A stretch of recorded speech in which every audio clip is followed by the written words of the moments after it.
Welcome to the Find Your Edge podcast. I'm your host, Chris Newport, founder, head coach, sports nutritionist, and exercise physiologist at the Endurance Edge. Our mission is to empower people to reach and sustain peak performance and health. So get ready to dive into all things training, nutrition, recovery, and more. We hope to give you detailed information and inspiring stories to help you be your best. Let's do it. All right, y'all, welcome back to the Find Your Edge podcast, holiday edition. And I am here with one of our other dietitians, Marisa. So thanks for being here. Yeah. Thank you. I'm glad to be here. So we put together a couple of tips for folks as we head into the holiday season. And so we're going to kind of elaborate on those. And before we got started, we were talking about, so what would you eat? And all these types of things. We were like, you know what, let's just start recording. Because it's always good to come to a room with two dietitians and what do they talk about? What do they eat? Also, by the way, Marisa, are we the food police? Oh God, you know what my least favorite thing is when I go to a social gathering and everyone's like, oh my God, don't look at my plate. I'm like, I don't care. Yes, exactly. I don't care. I'm like, you're not paying me. No, not at all. And also, when they say that, I'm like, well, I wasn't, but now I'm going to look. But also, I don't have any context to you. Yeah, in terms who are of you? What's on your plate? You're my third cousin twice removed, who are you? Yeah, I don't know what you do for activity. I don't know what your goals are, and I don't know what your nutritional diagnosis is or what your intervention is, and it doesn't really matter right now. When we go to gatherings too, I feel like everyone's judging our plate, and God forbid I get like a mac and cheese and a slice of pie, they're like, oh my God, you can eat that? It's like, yes, I'm living my life and enjoying things. Yes, absolutely. Yeah, for sure. So we're not the food police. And also there is no perfect in nutrition. So don't be staring at us going like, I always tell my clients, I say, hey, I don't expect perfection ever. And you should never expect perfection either. Yes, there actually is, that is a diagnosis called orthorexia. It really? is, so like obsession with healthy eating. And isn't that orthorexia? Yeah, orthorexia. Oh, Sorry. I spoke very quickly.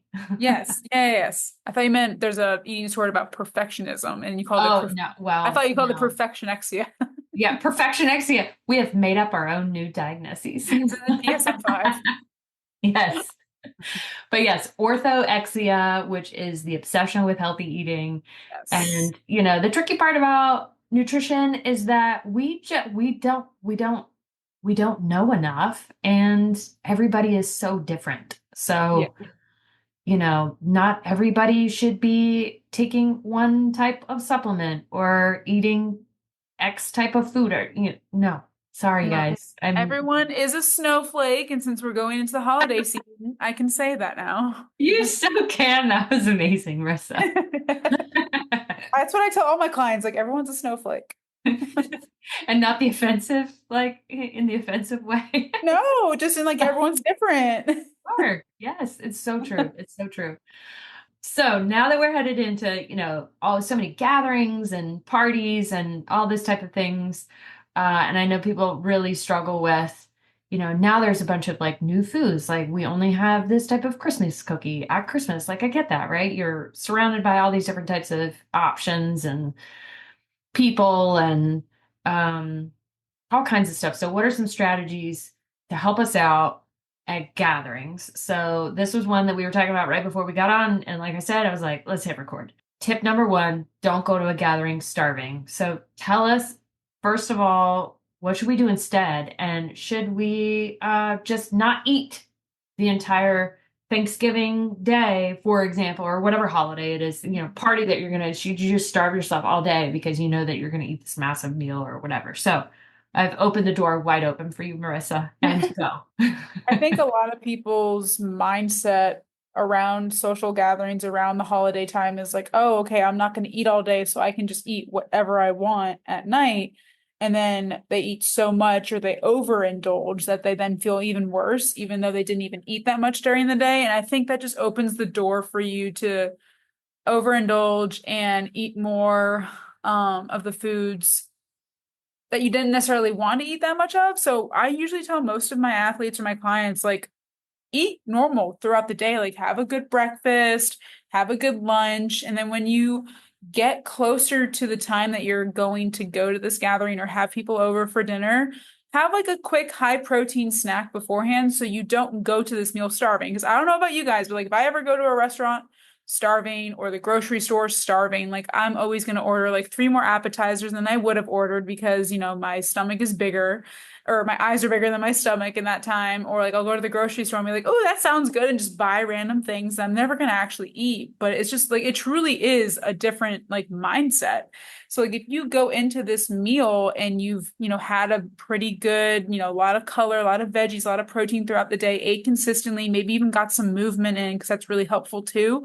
Having a quick protein snack beforehand. So that could be like a smoothie with maybe some berries, milk, and protein powder, or a Greek yogurt, beef jerky, a turkey sandwich, some cottage cheese, something like that before you're going to go to this meal. And then you're not going to feel that feeling that you get when you go to a restaurant starving and you're like, oh my God, like I'm going to have 13 things before dinner. And by the time dinner gets here, you're not even hungry. Right. So I think that's the biggest thing. I think that's definitely a mindset most people have. And sometimes I'll even be honest with my clients. I'll be like, hey, like, because I use a lot of portion sizes for my clients. Like, let's say, for example, for breakfast, they can have two servings of a grain. I'm like, if you want to move those, two servings of a grain to dinner, so that way you have more option to eat at dinner, then move them over and then just have a really good breakfast without those grains. And then you can still have those grains at dinner.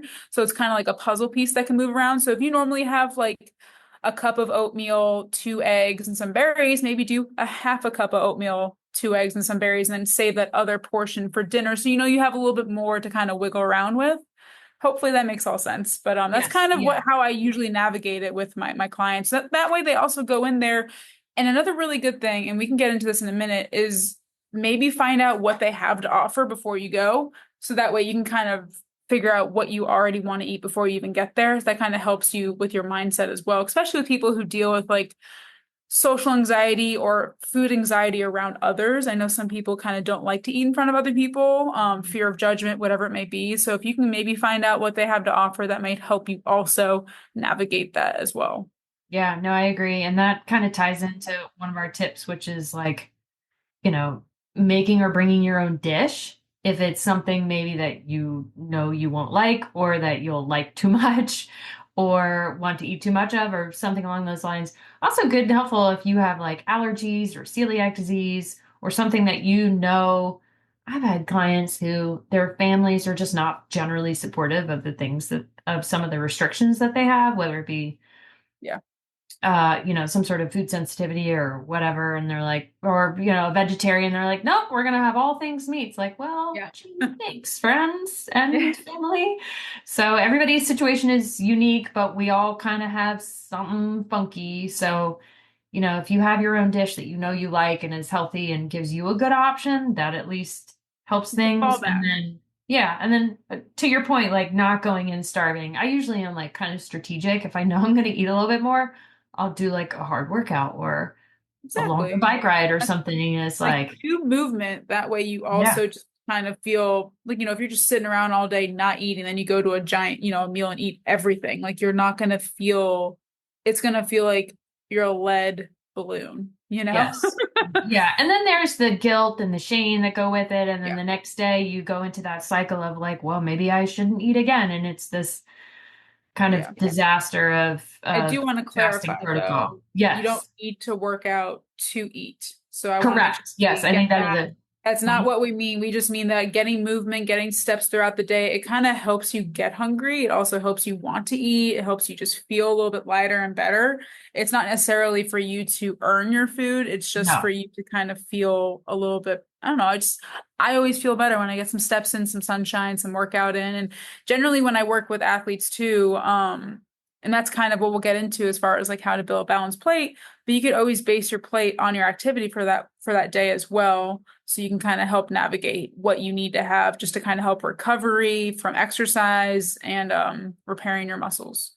Yeah, no, I'm glad you clarified that it is not essential for you to exercise in order to earn your food. There's a bad way of manipulating your metabolism. We'll Hmm. call it there. We'll call it that. But um, I think you mentioned making a well-balanced plate. So like when you get to said parties or gatherings or whatnot, I like if it's a sit-down meal, that's one thing. And another thing is like more of a stand-up kind of party. If Hmm. it's like an appetizer type of party, I will always assess the situation. So in other words, like go and like peruse. Don't just like hop into line and be like, oh, oh, I see this. I'm just gonna load up on that. And then, oh, that looks good. I'll take that too. Kind of, see what all your options are first and sort Yep. of pick out like, ooh, that one looks really good. And just start small. Like, Hmm. might think something looks really good. You take one bite and be like, that's a hard pass.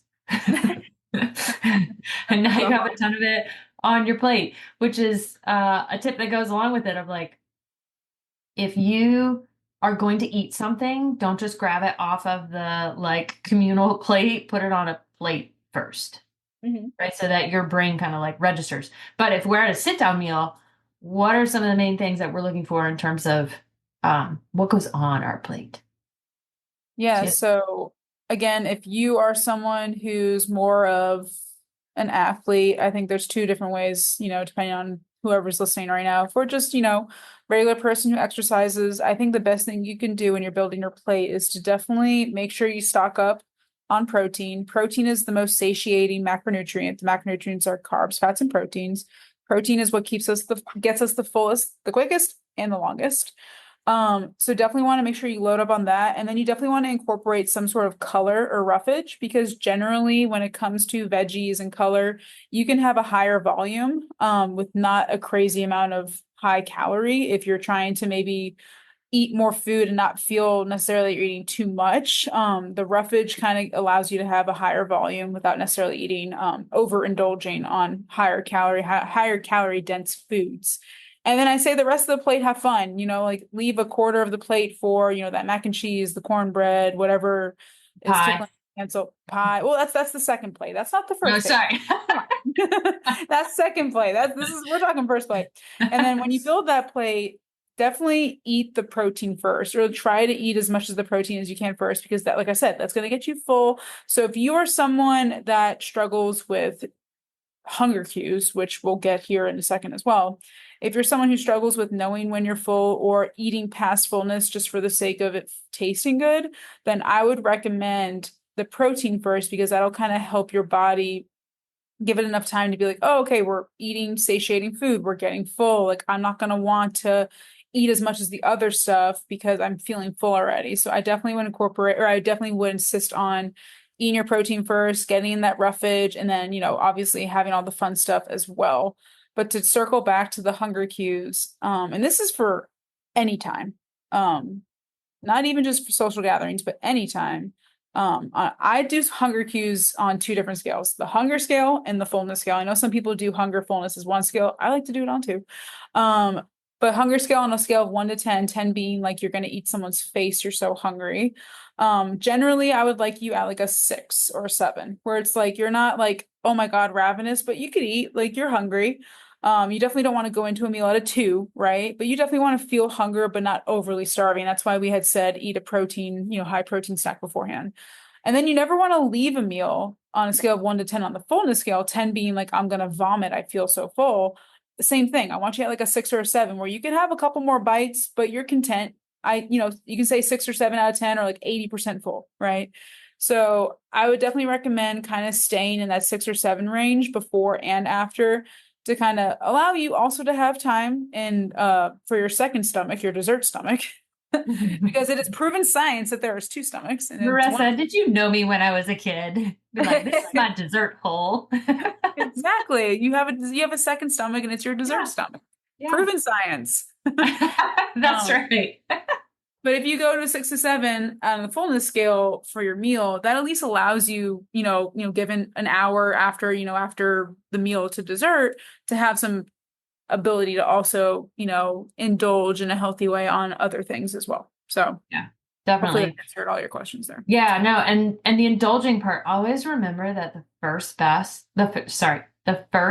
bite is the best. Mhm. So like just like this is me making the noise of like savoring, taking that bite and just being like, oh, Yeah, be in the moment. Like I know it sounds silly. I know one of my undergrad classes, our teacher made us eat a Hershey Kiss.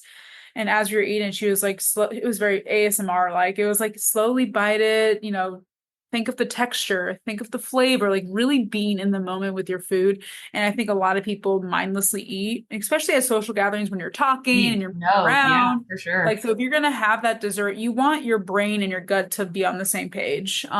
So when you eat, you want to make sure that you are also acknowledging that you're eating, right? And Mhm. noticing that. So like when you say the first bite's the best, and then really take note of the flavors, like really think about it versus like biting it and then going and talking to someone else. And I understand social gatherings, sometimes it is what it is, but definitely try your best to really, I don't know the best way to say it. Just savor it. It sounds Yeah. silly, but like be in the moment with your food.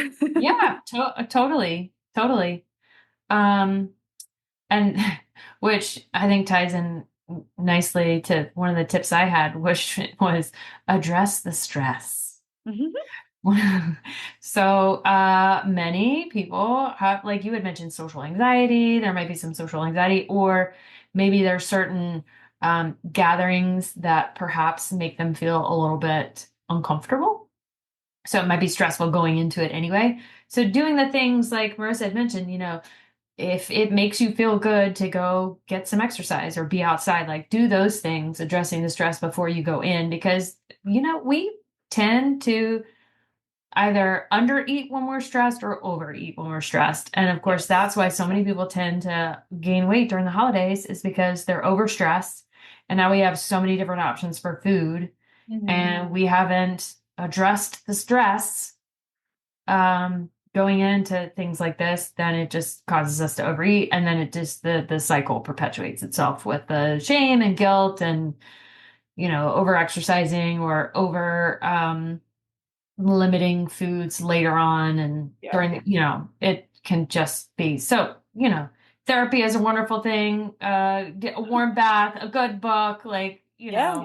I mean, I uh talked to a bunch of my clients like who, either have some sort of disorder eating or social anxiety or eating around family or judgment or whatever it may be, where we sit down like, a week or two before and we're like, hey, let's go over, let's like pretend like we're there. Like let's think of like, mhm, preparing for that moment. Like, how is that gonna go? How would you address it? Like kind of doing it before it even happens. So that way when you get there, it's kind of like you've been through it already, you already know, and you feel comfortable and confident. Another yeah. thing that I think a lot of people do, but maybe not, or maybe it's just my family. But I know for Thanksgiving, like especially if you're with family, set a tradition to like after dinner, like go on a walk or like Oh go yeah. play football. Like I used to every time after dinner, we would always take like a lap around the neighborhood or like play football with like the kids and stuff. So like, set a tradition of like doing some movement after because that'll help you with digestion, and not feeling like you're like again a lead balloon or anything like that. And again, and it gives you some more ability to have your second stomach ready to go for dessert. But you'll feel good getting some movement after you eat. Like even like now, not even with social gatherings, generally after a lunch, I'll do like a lap around the neighborhood or something like that, just to help digestion and feel better, Yeah, for especially if sure. you're also someone who suffers from like GERD or IBS or like all these things, which I feel like everyone and their mom has some form of it, Hmm. especially if you're stressed. Stress is a huge trigger for that kind of stuff. So 100%. Yeah. move, Yeah. get some That movement in. vagus nerve is connected, brain to gut. And Yeah. when you're stressed, yeah. And then everybody's like, oh, I spent the next day, on the potty. I was like, well, maybe that's partly food and partly stress. Well, I got a question for you, Chris. How do you Ooh. think our clients or whoever's listening should navigate alcohol? Oh, yeah. That's a great question. I'm so Oh glad you yeah. asked. Yeah. In fact, I was just talking to somebody else about this in terms of, so we were looking at her genetic results in terms of mood behavior category, which are related to like stress and dopamine receptors, GABA receptors, things like that. So um, there are certain genetic SNPs that do better or worse with alcohol. So I think it's really knowing yourself and setting sort of an intention of what would you like to do in terms of alcohol? So, like, I'm going to have 2 glasses of wine, or one drink, or no drinks, or, kind of setting an intention before you go into whatever gathering, because man, Yeah. it can get away from you Oh, real really quick.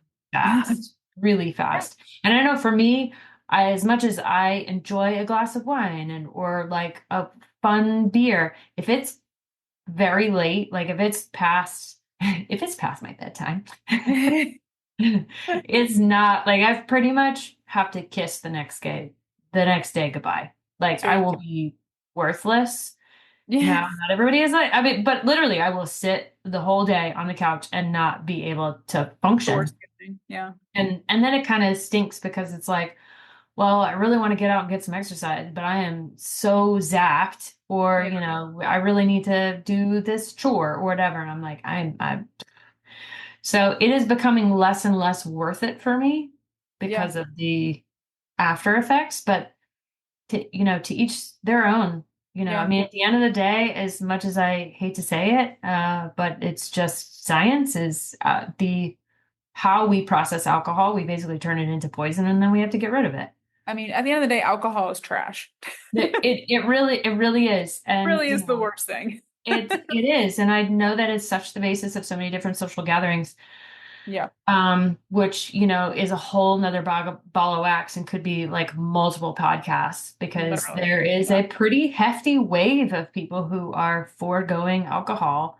And it's very hard with some of or can be very hard with some of the language that we have around alcohol Mhm. for people who may not be drinking. Mhm.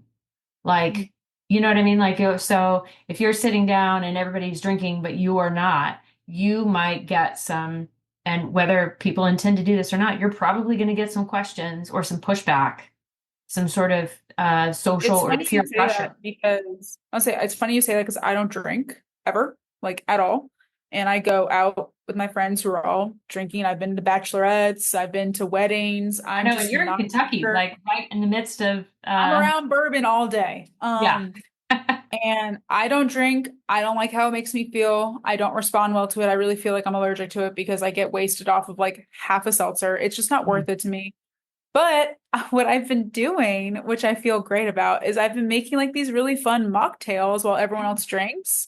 And it Yeah. just makes me feel fun and, like cute. And Yeah. I know it sounds stupid, but No, it like, doesn't sound like you want to, I that's love it. that's how we are as social creatures. Like Yeah. we want to be part of the crowd.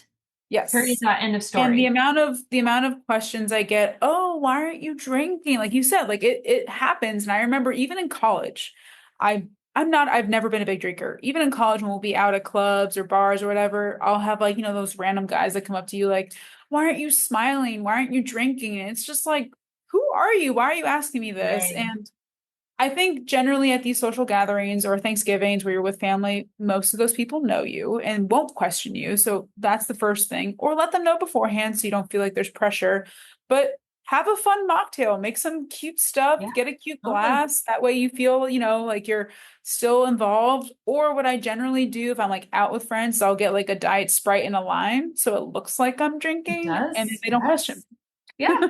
There you go. And then you don't have to deal with those questions anyway. I think that's a Yeah. great But tip. if you are going to drink, I do think it's important to be mindful of what you put in your drinks because sometimes like all the added extra sugar and all the added extra stuff in the drinks is actually what causes the worst hangover than the alcohol itself. Yes, for So sure. try to stick to like I usually tell people like a tequila soda lime is usually a really good one that doesn't really hit you too hard. Obviously don't have like tequila from like a box, but like some good tequila. Or like, Exactly. stick to just having, like you said, a one or two glasses of wine. Another way that I help people when it comes to alcohol, same thing with like moving around their portions of their foods. I usually tell one serving of alcohol, which is 5 ounces of wine, 12 ounces of beer, or 1.5 ounces of liquor.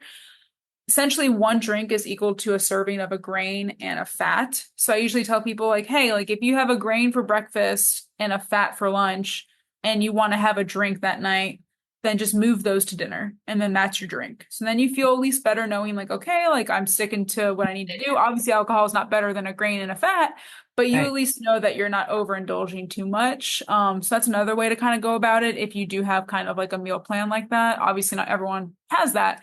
So that's where, like you said, I think you brought up a really good point of Yeah, just like, just you know your body best, so you know how it responds. If you want to feel like trash the next day, then sure. But if you don't, yeah. be mindful.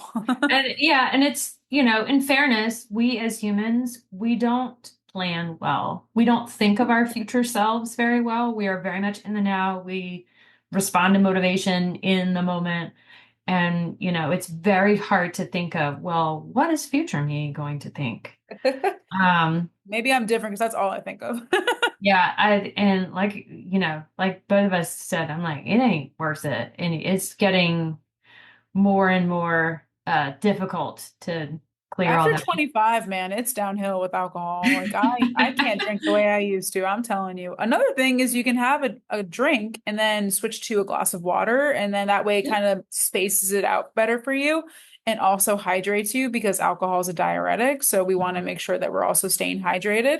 So that could be something else that you can do to kind of, because I know some people, especially if you're social, like you just want to like chug your drinks and just like kind of keep something in your hand because it's kind of like your like safety net, It's your right? Is like it's your it's your baba. yeah, like it's your little Your baby. It's like, binky. yeah. So like just switch to a water and then go back and forth, and that might be helpful too. Or honestly, drink a Pedialyte before you go. Yeah, a little bit of making sure you've got your electrolytes and fluid Yeah, but there is no, I've been asked this multiple times, like, can you suggest a supplement that will help me not have a hangover? It doesn't exist, y'all. I wish. Sorry. We should make that. If we did, we'd I be know. billionaires. Wouldn't more than billionaires. True. Holy smokes. Yeah, but no, it's not a thing. It's just time and everybody's liver is a little bit Yeah. different and then you've got all the other confounding factors that go along with it. So yeah, good point there. And I'm glad that you mentioned mocktails because for anybody who's listening to this, if you head to our website, Oh, theenduranceedge.com/freebies, oh, look out. Oh, I love how you were love a saying that, freebie. Marissa. I love a freebie. I don't even know about this. Yes, I know. So we like took all of our I did this for Carly who's doing our social media stuff. She's like, "Oh, everything in one place. Like, is that a hard ask?" I'm like, I got you. So we put it all in one place, theenduranceedge.com/freebies. If you download the healthy high performance eating guide, it's free. So it goes through like how you should stay hydrated and good quality proteins and all the things that we were talking about today.